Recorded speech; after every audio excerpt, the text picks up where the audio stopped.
Flight 93, அதாவது சம்பந்தமே இல்லாம எந்த பில்டிங் மேலேயும் மோதாம சாங்ஸ்வில்ல தரையில விழுந்து உடைஞ்ச 4வது விமானம் இருக்கு இல்லையா, அதை பத்தின தொடர்ச்சி தான் இன்னைக்கு நம்ம பார்க்க போறோம். Flight 93 பத்தி வாயம் பொளக்குற மாதிரி ஒரு கேள்வி இருக்கு.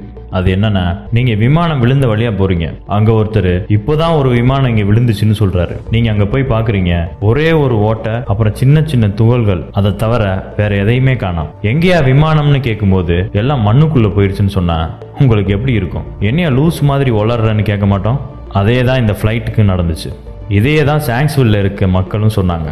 வெடிச்ச சத்தம் கேட்டுச்சு, நெருப்பு பந்த பார்த்தோம், வந்து பார்த்தா ஏரோப்ளேனை காணோம்னு. We drove back that road, and where the road ended, that's where the plane was. And I mean, the only thing I could tell, I get out, like I said, I heard this thing, I felt the explosion, saw the fireball, and I get up there and I'm thinking, where is it? Just debris, pieces, small pieces of debris, and the trees were singed and burning, it was just smoldering. Nothing. It was just little pieces. There was nothing to actually, like a door or window or anything. You couldn't really, it was just little pieces of shrapnel everywhere. இந்த TV reporter நேர்ல போய் பார்த்துட்டு இங்கே தான் aeroplane விழுந்துச்சா என்ன, கண்டிப்பா நம்ப முடியாதுன்னு சொல்றாரு. At first I wasn't even sure that this was that these were pieces of the plane. They're so small, and it's indistinguishable. You can't tell whether it's a piece of the fuselage or piece of the seats. You don't know what it is. Chris Kanicki, he's a photographer. He was back there just a couple of minutes ago, and Chris, I've seen the pictures. It looks like there's nothing there except for a hole in the ground. Basically, that's right. From where we could see, there wasn't much left. Any large pieces of debris at all? No, there was nothing that you could distinguish that a plane had crashed there. It's really all you see is a large crater in the ground and just tiny bits of debris. சாங்ஸ்வில் மேயரே என்ன சொல்றாருன்னா, என்னோட brother in லாவும் என் ஃப்ரெண்டும் தான் இந்த இடத்துக்கு முத வந்தாங்க. தீயணைப்புத்துறை வீரர்களுக்கு முந்தியே இவங்க வந்துட்டாங்க. ஆனா இங்க வந்தா எல்லாருக்கும் ஒரு ஆச்சரியம். ஏரோப்ளேன் மோதிச்சுன்னு சொன்னாங்க, ஆனா இங்க எந்த ஏரோப்ளேனும் இல்லைன்னு, பெரும் பெரிய துளை மட்டும்தான் இருக்குன்னு சொல்லிருக்காரு. Absturz gerufen worden, aber da war kein Flugzeug. And there's no airplane. Lives here, how you live? No airplane. Kein Flugzeug. Just Sie wurden hier zu der Unfallstelle geschickt und da war kein Flugzeug? no. Nein, da war nichts. Just that hole. Nur dieses Loch. This is it. Das ist es, was Sie sahen. What they saw. Ich dachte immer, das sei die Absturzstelle. It is. Das ist sie. But there's nothing Aber da ist to see. nichts zu sehen. Evidence technician என்ன சொன்னாங்கன்னா, தரையில இருந்து 12 அடிக்கு கீழே flight data ரெக்கார்டரையும் 25 அடிக்கு கீழே cockpit voice ரெக்கார்டரையும் கண்டுபிடிச்சதா சொல்லியிருந்தாங்க. Flight data recorder அப்புறம் காக்பிட் வாய்ஸ் ரெக்கார்டர் ஃபிளைட்டோட கடைசி பகுதியில் தான் இருக்கும். இந்த 2 பெட்டியையும் 12 அடிக்கு மேல தோண்டி எடுத்திருக்காங்கன்னா பிளைன் முழுக்க மண்ணை பொத்துக்கிட்டு உள்ள போயிருக்குன்னு அர்த்தம். நம்ப முடியுதா? இல்ல. ஆனா இதெல்லாம் ஒண்ணுமே கிடையாது, இதுல என்ன இருக்கு ஆச்சரியப்படன்னு இந்த உலகத்திலே சாதாரணமா இருந்த ஆளுங்கன்னா இந்த டிபங்கர் பசங்க மட்டும்தான். இந்த டிபங்கர்ஸ் பிளைட் செங்குத்தா முட்டி மண்ணுக்குள்ள போயிருச்சுன்னு சொன்னாங்க. La caduta è stata diversa. L'aereo era quasi verticale quando si è schiantato a una velocità altissima. L'aereo si schiaccia quasi nel terreno, produce un cratere piccolo e questo è quello che rimane. Va a finire quasi tutto nel terreno. முதல் விஷயம், இவங்க சொல்ற மாதிரி plain செங்குத்தாலாம் பூமிக்குள்ள இறங்கல. NTSB சொல்றது என்னன்னா, 45 degree angle தான் flight விழுந்திருக்குன்னு. இது ஒண்ணு போதும் இந்த புழுகு முட்டைங்க சொல்றது போயின்னு நிரூபிக்க. ஏன்னா செங்குத்தா விழுந்தாலே ஃபிளைட் எல்லா பகுதியும் உள்ள போறதுக்கு சான்ஸே இல்ல. இது 45 டிகிரியில சாஞ்சுதான் விழுந்திருக்கு. அப்போ கண்டிப்பா நிறைய உடைந்த பாகங்கள் கிடைச்சிருக்கணும். சரி, போய் தொலையட்டும், ஃபிளைட் செங்குத்தாவே உள்ள போயிருக்குன்னு இவங்க சொல்ற மாதிரியே வச்சாலும் விழுந்ததுக்கு அப்புறம் அந்த துளை இருக்கு இல்லையா, அந்த துளை அதுவே மூடிக்கிச்சான். யோ என்னையா எங்க ஊர் அம்மன் பட கதையெல்லாம் சொல்றீங்க? இது புதக்குழி இல்ல டிபங்கர்ஸ், இது வழக்கமான நல்லா கரடு முரடா இருக்க மண்ணு தான். ஒரு ஏரோப்ளேன் விழுந்துச்சுன்னா அது விழுந்த இடத்துல ஏற்பட்ட துளை நல்லா பெருசா அப்படியே மேல இருந்து பார்த்தாலும் தெரியும். இந்த மாதிரி நீங்க இப்ப பாக்குற இந்த துளை ஃபிளைட் லாக்கபி பேனாம் 103ன்ற ஃபிளைட் விழுந்தப்ப ஏற்பட்டது. இது 757ஓட பெரிய ஃபிளைட் தான். இருந்தாலும் இந்த பேனாம் ஃபிளைட் ஆகாயத்திலே உடைய ஆரம்பிச்சிருச்சு. இந்த துளை அதுல இருந்து விழுந்த பொருட்கள்னால மட்டும் ஏற்பட்டது. அதுவே இவ்வளவு பெருசா ஓபன்ல இருக்கு, கிட்டத்தட்ட 2-3 பில்டிங் நீளத்துக்கு. ஆனா சாங்ஸ்வில் துளை சிறிது அடி அகலம் தான் இருக்கு. லாக்கபி துகள் விழுந்த ஓட்டை கிட்ட நிக்கிற ஆளோட சைஸ பாருங்க.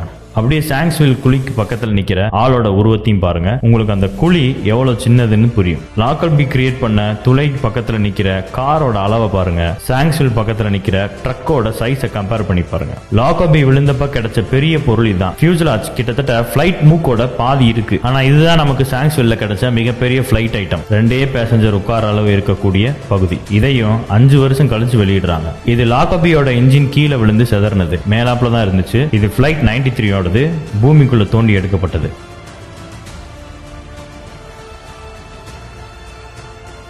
இதெல்லாம் விழுந்து நொறுங்கின வேறு விமானங்களின் பாகங்கள். எல்லாத்துலயும் விமானத்தோட கடைசி பகுதி டெயில் அப்படியே தான் இருக்கு. ஏன் அப்படின்னா எப்பவுமே ஒரு விமானம் விழுகும்போது இருக்கக்கூடிய எல்லா கைனடிக் எனர்ஜியும் ஆல்ரெடி விமானத்தின் ஆரம்ப பகுதியிலேயே செலவாயிடுறதுனால இந்த டெயில் எப்பவுமே தப்பிச்சிரும் பெரிய சேதத்திலிருந்து. காத்துல அந்த ஃபிளைட் மறையிறதுக்கு முந்தி நம்ம ஃபிளைட் 93 டெயில் ஏற்படுத்தின மார்க் இதானா.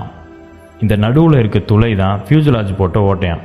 இங்கே தான் அஃபீஷியலாக சொல்லப்படுற கதை ரொம்ப பிரமாதமாக இருக்குன்னு நமக்கு தெரியுது. ஏன்னா தோண்டி எடுக்கிற ப்ராசஸ்லாம் முடிஞ்சதுக்கு அப்புறம், அதாவது 2 வாரத்துக்கு அப்புறம் FBI ரிப்போர்ட் என்ன சொல்லுதுன்னா 95% ஃபிளைட்டோட பாகங்களை நாங்கள் எடுத்துட்டோம்னு. அதில் என்ன இருக்குன்னு கேட்குறீங்களா? ஃபிளைட் 757 கிட்டத்தட்ட 100 டன் எடை கொண்டது. நார்மலாக ஒரு கார் 1.5 டன் எடை கொண்டது. அப்படின்னா FBI ரிப்போர்ட் படி 50லேருந்து 60 காரோட பொருட்களுக்கு நிகரான பொருட்களை தோண்டி எடுத்திருக்கணும் இல்லையா? எங்கங்க சார் அந்த ஃபிளைட்டோட 95% பாகங்கள்? அதெல்லாம் நாங்கள் மக்கள் கிட்ட காட்ட மாட்டோம். நீங்கள் காட்டிட்டாலும் அதான் பார்த்தோமே நீங்கள் காட்டின ஓட்டையை. இந்த மாதிரி ஆக்சிடென்ட் நடக்கும்போது முடிஞ்ச அளவுக்கு கிடைக்கக்கூடிய பாகங்களை எடுத்து ஒன்று சேர்த்து வச்சு இதுதான் கிடைச்ச விமானத்தின் பாகங்கள்னு காட்டுவாங்க.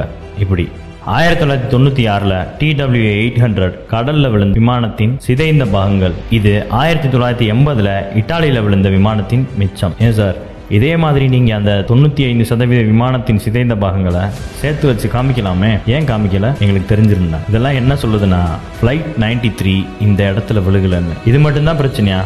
இல்லையே.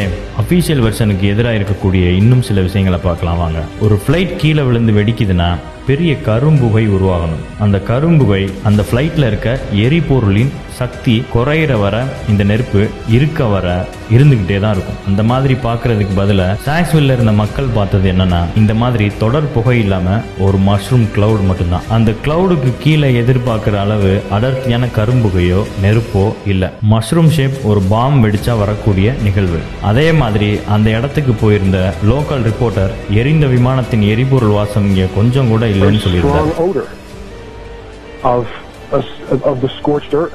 The only way I can describe it. It doesn't smell like jet fuel. It smells like... Kendall, how do you describe it? It's burned earth. Burned earth. It smells like burned earth. அதே மாதிரி இங்கே இருக்க புல் தெளிவா சொல்லுது விழுந்ததுக்கு அப்புறம் எந்த நெருப்பும் எரியலன்னு பெரிய அளவுல. உடனே என்ன சொல்றாங்கன்னா இந்த புகைப்படம் விமானம் விழுகும் போது எடுத்தது, அதுக்கப்புறம் கொஞ்ச நேரம் கழிச்சு நெருப்பு இருந்துச்சு, நிறைய புகை வந்துச்சுன்னு சொல்றாங்க. ஆனா அந்த விமானம் விழுந்ததா சொல்லப்படுற இடத்துக்கு பக்கத்துல வசிக்கிற ஒருத்தர் அதை வீடியோ எடுத்திருக்காரு. இந்த வீடியோல நீங்க தெளிவா பார்க்கலாம் புகை எப்படி டிஸ்கனெக்ட் ஆகிருக்குன்னு. அந்த மஷ்ரூம் கிளவுட் மட்டும் இருக்கதையும் பார்க்கலாம். இந்த வீடியோவை ஃபாஸ்ட் ஃபார்வர்ட் பண்ணா கூட தெரியும் அதுக்கப்புறமும் கூட அதுல இருந்து பெரிய அளவுல புகை வரலன்னு. ஒரு நிமிஷத்துக்கு அப்புறம் கூட மஷ்ரூம் கிளவுட் இருக்கு, ஆனா அதுக்கு கீழே எந்த புகையும் இல்லை. கேள்வி என்னன்னா 8லிருந்து 10,000 கேலன்ஸ் ஆஃப் ஃபியூலோட இருந்த ஏரோப்ளைன்ல இருந்து ஏன் எந்த புகையும் வரல? அடர்த்தியான புகை இருந்திருக்கணும் இல்லையா? எங்க அதை? இது போக ஃபிளைட்டோட சில பாகங்கள் ரொம்ப தூரம் சில மைல்கள் தள்ளி ஒரு இந்தியன் ஏரியில விழுந்து கிடந்துச்சு. இந்தியன் ஏரின்றது அந்த ஏரியோட பேரு, இந்தியாவில் நினைச்சிடாதீங்க. டிபங்கர்ஸை பொறுத்தவரை இதுக்கு சரியான காரணம் இருக்கு அப்படின்னு சொன்னாங்க. அதாவது சில பேப்பர்ஸை 2 மைல் தள்ளி இருந்த இந்தியன் லேக்ல எடுத்ததா சொன்னாங்க. சில சட்டைகள், இந்த மாதிரி சின்ன சின்ன காத்துல பறக்கக்கூடிய விஷயங்களை, இதெல்லாம் காத்துல அப்படியே எல்லாத்தையும் தூக்கிட்டு போயிருச்சுன்னு சொன்னாங்க. முதல் விஷயம், அன்னைக்கு அங்க காத்து அவ்வளவா அடிக்கல. நீங்க இந்த வீடியோல பாத்தீங்கன்னா தெரியும் அங்கிருந்து வந்த புகை 1 நிமிடம் ஆகியும் அப்படியே தான் இருக்கு. இதெல்லாம் ஒரு விஷயமாயான்னு கேக்குறீங்களா? சரி, 2வது விஷயம், அங்கே பேப்பர் மட்டும் கிடைக்கல, நிறைய இருக்கைகள் உடைந்து எரிந்த நிலையிலும் உருகின பிளாஸ்டிக், மனிதனோட விலா எலும்பு மாதிரி சில விஷயங்களும் கிடைச்சதுன்னு ஜான் ஃபிளீகல் சொல்லியிருக்காரு. சரி, விழுந்த பிளைட் துகள்கள் 2 மைல் தள்ளி இருக்க இந்தியன் லேக்ல மட்டும் கிடைக்கல, பிளைட் விழுந்ததா சொல்லப்படுற இடத்துல இருந்து 8 மைல் தள்ளி இருக்க நியூ பால்டிமோர்லயும் கிடைச்சிருக்கு. CNN அதையே தான் சொல்லியிருந்தாங்க. Well, Darren, in the last hour or so, the FBI and the state police here have confirmed that they have cordoned off a second area about 6 to 8 miles away from the crater here where this plane went down.